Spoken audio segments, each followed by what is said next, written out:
to LVN's video on a very important topic, mental health and well-being. Not only does LVN talk about what's important from a practical perspective in law firms and law departments, we also want to make sure we cover the other key important topics that are coming through. And there's very few topics that are as important as our mental health and our well-being. I'm Stuart Dodds. I'm a board member of Legal Value Network. I'm also a co-founder and principal of Positive Pricing. But today I have joining me a very old friend and colleague, ex-colleague, should I say, Brian Henderson, who is the founder of Whole Business Wellness Limited. It's a bit of a mouthful, but it's a bit WBW is much easier to say, Whole Business Wellness Limited. And Brian formed that in 2020 to provide multidisciplinary wellness services to organizations using things such as yoga, mindfulness, resilience building, culture change, design thinking. And that's all based on actually 30 years of business leadership experience in building wellness management capabilities at individual levels, at team levels, and organizational levels. Brian and I had the chance to work together both at Linklaters, where he had a number of roles. And I think, Brian, if I remember rightly, you were based in London, you were based in Paris at that time. We then had a chance to work at Baker McKenzie, and you were based in Asia, and you're currently still based in Hong Kong. Brian's got a great background. He's got an MBA, he's a qualified lawyer, he's an accredited MBI practitioner, he's a mental health first aider. He gets all this stuff. And therefore, I'm really, really pleased to have Brian join us today to talk about why this is such an important topic. So with that, Brian, are you okay for us to go ahead? Yes, thank you very much for that kind introduction. Yeah, pleasure to be here. Well, thank you. And thank you once again for something that for our members is very, very important. So I'm just going to start with a very easy question, I think. We'll find out. But can you tell me a little bit about why well-being, mental health is such a passion of yours? Mm-hmm. Yes, thank you. Happy to do that. Yeah, so I actually, at the end of my time in the legal profession, I experienced depression and anxiety. The physical signs of that, how it showed up, was in chronic insomnia. I was sleeping about 2.5, 3 hours a night. And I just had a really upset tummy the whole time. I had inflammation. And, that was not a lot that I was aware of at the time in terms of what was really going on. I just felt a bit out of sorts. But what I found was that actually I was in a much worse place than I realized, and it took me a long old time to recover, including stepping away from that job and setting up my new business with a totally different lifestyle. So I had some medication, I had some therapy, I had a lot of self-help. And I thought I was okay until I really wasn't. I just didn't pay attention to the signs. And other people could see some of those signs, and they didn't really tell me what they were seeing, so that didn't help. So I just tried to keep going, and I mean that was like the only thing I knew. I just soldiered on. I thought, well, I'll get through this. It's just a tough patch, and all of that was despite even having been to a training session by our helpline provider, which was all about the symptoms of anxiety and depression. And I thought, wow, I've got all of those. And I said to my colleague sitting next to me, I think I've got all the symptoms. And she said, yeah, me too. Ironically. So we both thought, well, that must be just normal. Like we can both just get through our day somehow and carry on. So I feel a responsibility to share my story, to share what my experience was, really to help others be a bit smarter than I was, and not find themselves in that position, hopefully. That's great, and thank you very much for being so open and sharing your personal experience in this as well. I mean, one of the things that obviously we all know, given what we do, is that working in the world of legal can be exciting, it can be challenging, but it can also involve tight deadlines, it can have stress, it can have very strong personalities, whether it be the partners or other business professional staff. What are the signs that somebody needs to look out for that they may be struggling, need a little bit of support? Yeah, thank you. Yeah, it's a great question. I mean, you're right. It can be a super exciting profession. As I said, I spent 30 years, about 5 of those as a lawyer, and the other 25 on the business management side. And I did some really cool stuff. I did have a great career. I have no regrets about any of that. Loved my time in Paris, loved my time in Asia. But you're right, it can be challenging. And I think some of it comes from the nature of the business, the demanding nature of the work, and the sort of clients that law firms have. But some of it also comes from the nature of the lawyers themselves. So lawyers put a lot of pressure on themselves. They like to get things right. They tend to see things sometimes a little bit in black and white terms, particularly if they're litigators. We're a bunch of insecure, overachieving perfectionists, basically. That's a recipe for anxiety. And business professionals often bear the brunt of that because some overhead non-lawyer coming and just getting in my way, getting in my hair, making my life more difficult, not easier. I'm sure everybody has heard that from partners at some point in their career. So, they have a very high sense of urgency. So they want everything done yesterday. They're also very autonomous. So they like to do their own thing. They don't like to be told what to do. They're pretty skeptical as well. It takes a lot to convince a lawyer of anything a bit different or a bit new or a bit that they're not familiar with. So, all of that can make it incredibly challenging and frustrating for business professionals to work with. Particularly if you have come from a non-law firm background and you get thrown into this weird and wonderful culture and environment that makes no sense and decision making takes forever and whatever. So, you can feel like you're walking on eggshells the whole time. It's just one small step and somebody's going to explode or shout at me or, whatever. So it's tough. The sort of symptoms that can show up, things to watch out for, and these are things that I personally experienced, where just struggling to focus. There's so much going on, so much information, so many meetings, so many emails. Like, where do I start? What do I prioritize? What's really important? So you may notice people struggling with that. How it showed up for me was I was never on top of my emails and I was always running late for meetings. And if I was chairing the meeting, I would never have an agenda in advance. It was pretty chaotic. So just feeling overwhelmed, not sleeping, I mentioned, just being irritable. I'm normally pretty polite, pretty mild-mannered, very calm. And I just got to be grumpy and out of sorts. And I would swear a little bit in the office, which normally I would never do. And just, not performing at my normal level, making careless little mistakes. Like I'm trained as a lawyer, so my emails are normally grammatical, well spelled. They make sense. And when I was at my worst, I would reread some of my emails that I'd sent, and I think, oh my God, like who is this guy pressing send on this email button? Because his typos, his spelling mistakes, it actually doesn't even make any sense. What the heck? So if you're paying any sort of attention, those are kind of obvious things. Other things that I noticed was just withdrawing. So social activities I just started to avoid, or I'd go and not really enjoy it, bail out, go home early. Even with my family, I didn't really want to talk to my mum because I was just not feeling myself. And then just getting cynical and thinking like, or saying stuff like, this is all hopeless, it's never going to work, or these people don't understand. And rigid thinking as well. So it's right or it's wrong, or there's only one way to do this, and not having that ability to be more flexible and do some perspective taking, see other people's point of view. And then having trouble making decisions. The decision making can get really difficult and complex and just take much longer than you would normally expect it to. And then even, just broken relationships. At the end, I had one or two relationships which just kind of went off the rails because I was behaving in those ways. And like I'm sure for those people, I was not easy to be around. And I was so different to the way I'd been before. And I was not being as supportive as I had always been for those people. And, so all of those things will show up one way or the other. If you know what to look out for, you will see it. And then, then the question is, what do you do with that? I was going to say, and that was a nice segue to my next question, actually. And what should we do if we recognize that we ourselves are struggling a little bit, that we recognize the signs that you've just described there? Yeah, well, don't make the mistake I did of just ignoring it and trying to plug on. You got to do something, and that something could be just reevaluating some small lifestyle thing. So, am I getting enough sleep? Am I eating healthily, or am I starting to eat the office biscuits? So if you find yourself drinking the Coke and eating the office biscuits, Stuart. Yeah, I ban them. I work for myself. I can control the environment. Exactly. Getting some sort of exercise, getting time with friends, just getting your time to do stuff that you enjoy.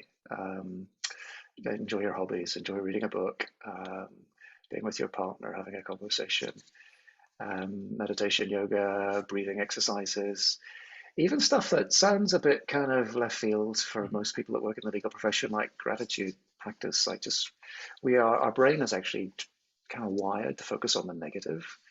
Um, but if you just think through even small things you're grateful for, actually it can make a big difference to how you feel about your day. You know, grateful for a Mhm. really enjoyable cup of coffee or a really nice chat with a friend or something like that.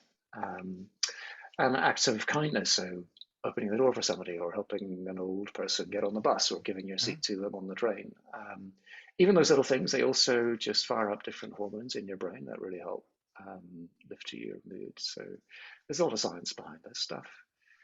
But if those things don't work, and actually after a while, you know, I did most of those things. I did yoga, I did exercise, so I went outdoors at lunchtime, ate my sandwich in the park, got some sunshine, all good healthy habits. But in the end, for me, they weren't enough. So at that point, then, if you find those things don't work, you need to do something else. So in the end, for me, that was I went to see my GP just because I couldn't bear the insomnia and the upset tummy any longer. As he said, okay, we can do some tests, we can give you these pills and whatever, whatever. And then she said to me, but, you know, have you thought about seeing a psychiatrist? I thought, oh, you know what, that's probably what I need, actually, you know. And I was just so grateful, actually. I nearly cried with relief that somebody finally was going to give me the help that I knew in my heart of hearts I probably needed, but I was not owning up to. Um, so, you know, and if so, GPs can be very helpful if you've got a good GP, or just find a counselor. There's Mhm. all sorts of, you know, mental health practitioners out there, short of psychiatrists and psychologists. So, a psychiatrist will typically provide medication. Mhm. Sometimes you need that. I needed that for a while. But oftentimes people just need to talk, in which case a counselor is very helpful, or maybe a psychologist.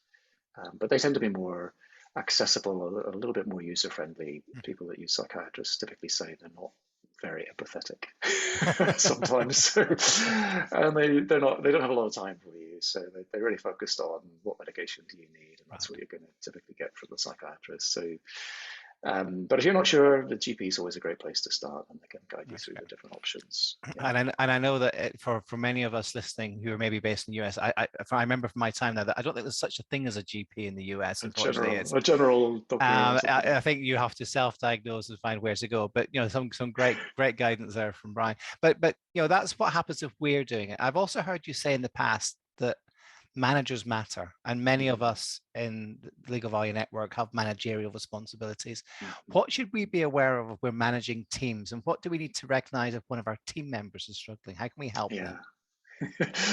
Well, I think the first thing you need to be aware of is that you are probably the most stressful part of your report's job. 75% of people, this is US data actually, 75% of people in the US say their manager is the most stressful thing about their job, unfortunately. So, so there's a little bit of a reality gap between what the managers believe about themselves and what people's actual experience is. And I'm sure I was just as guilty of that as anybody else.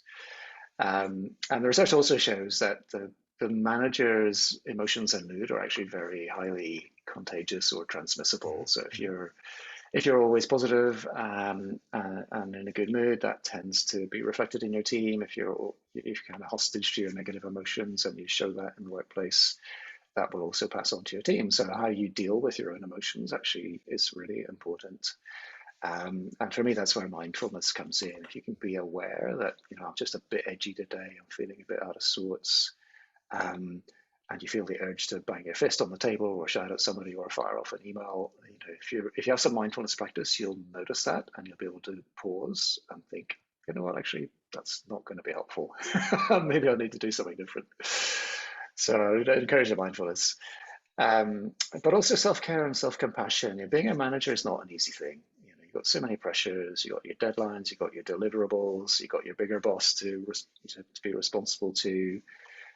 You may or may not control all of the resources. Typically, in a law firm, you don't. It's a matrix structure, and if you're in BD, you maybe need the help of people in finance or business management or, you know, somewhere else, and they're just doing you a favor. So, you know, oftentimes you actually don't have control over all the resources that you need. So it can be difficult. So just, you know, cutting yourself a bit of slack and accepting that, look, I'm doing my best here. There's only so much that I can control. There's some things that really I cannot, however hard I try, and just being okay with that. That's pretty helpful. And then the other thing that the research shows us is that managers are actually mostly, about 80% of managers, quite uncomfortable having this sort of conversation with their direct reports about how are you doing really, like how are you doing really, as opposed to, yeah, how are you today? And I'm like, well, I'm fine. And then that's it. So you're not really hearing how they're doing at all. And those are tough conversations. Managers typically are not trained. They may have some basic mental health awareness. If they're lucky, they may have some mental health first aid training. But nobody's really training people in terms of how do you have a supportive, compassionate conversation and help somebody to really tell their story, to open up, and really to share how they're feeling and what they're really struggling with, and actually what would be helpful. There's kind of this assumption that some lunch and learn, some maybe an app, and maybe some meditation or maybe some yoga is going to help. And that is good. Those are all good things, but they don't work for everybody. So, it's about showing genuine care. It's about being non-judgmental, however much you may think this person's an idiot, or they just need to buck up, or they're just being pathetic, or whatever judgments you're putting on them. It's really not helpful to share that. So, you may be part of their problem, which is also difficult. So you may not be the right person to talk to them. You may need somebody else to have a quiet word and see if they can find out what's going on. You absolutely need to be able to manage your own ego, because if there's something in your relationship that you're contributing to, then getting defensive about that is definitely not going to help. So it's definitely not going to be comfortable. And I think the key thing is to be action oriented. So what can I do that will help this individual? That's really the bottom line.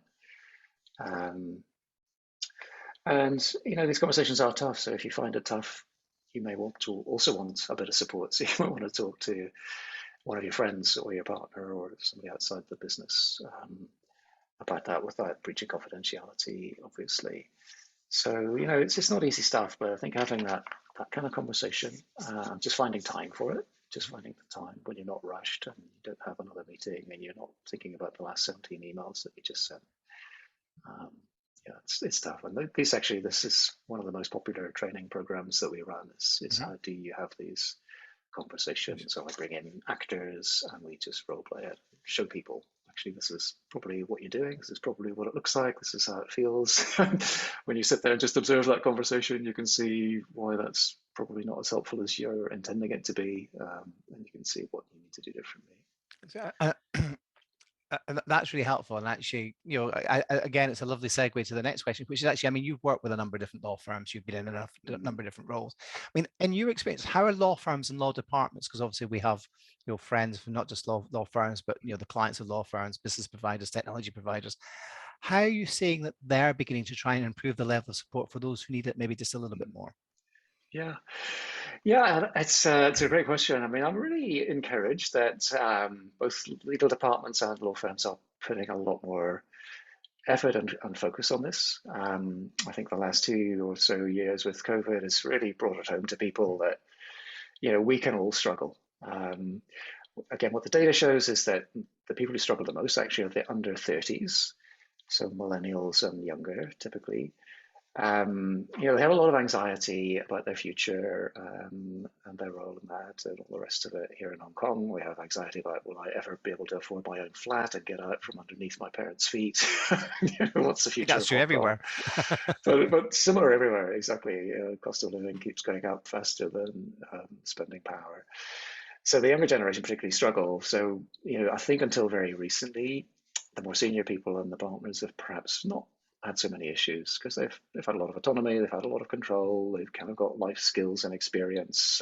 They can decide when they work and how they work, and that's the way they've always done it. But even they have felt the pressure of home working and having homeschooling, and the difficulties of managing remote teams while juggling your clients and all of that. So I think the leaders of firms have probably experienced it, maybe if not directly themselves, then certainly they've seen people very close to them that have, whether in their family or their partnership. So that helps. But to come back to the question, I mean, I see a lot of EAP, like Employee Assistance Program helplines. Mhm. I see a lot of webinars about mental health of different types, which are helpful. But take up often is quite low. And what I often see is that the partners often don't turn up for these kind of things. So the best practice for one of the firms I work with, like the regional managing partner, turned up and he introduced it, and he sat there and took notes right through the panel, and actually he stayed on after the panel and asked us a whole bunch of questions. So when you have senior leaders who are really taking it seriously, really trying to understand, really engaged, that makes a big difference. That's super important. Um, some of them are providing, some law firms in particular, providing counselling Mhm. on site or maybe off site, and that's really good. That's very helpful. But only if you have a culture where it's okay to use that service. So one of our previous firms where we both worked together, as you Yeah. mentioned, the partners there do use the service and they do talk to people. They say, "Oh, by the way, I'm just popping in. I'm seeing the psychologist this afternoon," and they talk about it very openly, and that makes it okay for everybody else to use the service. So by But what able I to be normalizing it almost in It's conversation. normalizing it, yeah, normalizing it can happen to everybody. It's nobody's fault. Mhm. It's better to talk about it and get the support that you need and deal with it and be upfront and get ahead of it. But what I don't see so much is people addressing the systemic causes of stress. And those come from unreasonable demands, just Mhm. long hours, or that sense of urgency, Mhm. unreasonable Mhm. deadlines, the lack of personalized support. So the sort of generic solutions, which may work for some people, but that will be the minority because everybody is so different. Things like lack of role clarity. It's been a confusing time through COVID. People's entire business models have been Mhm. changing Yeah. in many industries, and even the way of working in the legal sector has changed a lot. So, what is my role here? Have I got the right training for the role that I'm actually now doing?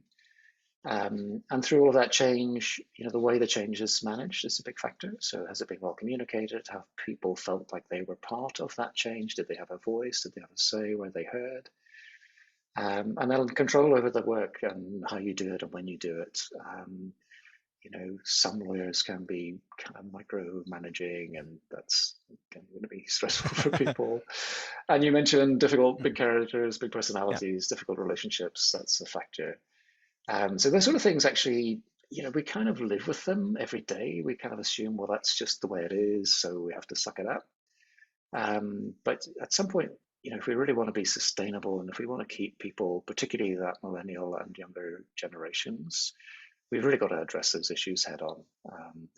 And it means engaging people and talking to them to find solutions that are actually going to work for them. So I do see in every sector, not just legal, actually, leaders Mhm. feeling Mhm. like Yeah. I'm the boss, therefore I need to have the solution. I need to have the answer. That's my job. But finding the right answer actually means you need to really understand your people and what they're saying. There's a big gap, big communication gap there. So, tweaking the culture, management process, like how do we allocate work around here? Mhm. What's our work acceptance process? Do we just take Mhm. every job the partners want to take on? Or at some point, do we say, actually, you know what, we should say no for a day or two or a week or two, or just to give the team a break so they can recover?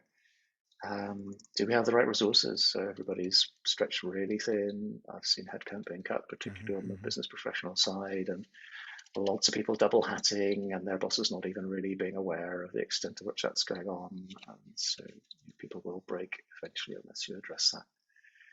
And sometimes it's just the social environment, Mhm. particularly with the remote working. Yeah. I've been working with clients where people have said, you know what, we need it's just more social time just to chat with our colleagues with no agenda, like no business agenda, just meet new people, have a chat, support each other. So those more systemic things, I think, if people are doing that, then congratulations. I think that's where we're really going to see a difference. So people will definitely appreciate it. That's great. And it's great to know that a number of firms are focusing much more in this area and have been for certainly Mm. a good few months, if not even longer than that. I've got two more questions, if I can just sort of impinge on your time a little bit more. First question is, can you tell me a little bit more about what whole business wellness does and how people can contact you if they want to find out more? Yes, thank you.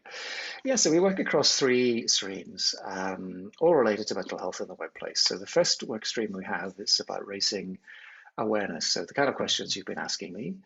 But the way I like to do that is more through lived experience storytelling. So I generally work with a counselor or a psychologist, so we have a little bit of a clinical perspective on those things. But then we'll have more of a fireside chat with somebody like myself, or people that have major depression, or maybe have had anxiety, panic attacks, or maybe have lived with bipolar. And we just hear them in terms of what is that like? Um, and what do you find helpful? What do you find really not helpful and Mhm. annoying? And that approach just makes it so much more relatable. People can go, oh yeah, I get that now. That makes a lot more sense. Whereas if you've just got a picture of Mhm. an amygdala and a saber-toothed tiger, it's Mhm. a bit too conceptual and a bit in one ear and out the other. And then the next work stream we do is we're helping teams to do their action planning. How can we Mhm. respond to this in a more systemic way? So those issues I mentioned a second ago. To do that, we use a resilience assessment tool, which also answers that question of Mhm. where am I on that burnout scale at an individual level, but also at a team level. So, what are our stressors as a team? How are we doing in terms of our resilience? Facilitate a conversation around that and develop a plan as a team. So, you have Mhm. collective Yeah. ownership of the plan. And then the final part is that capability building that I mentioned. So, giving people the skills and the confidence to have these tricky conversations.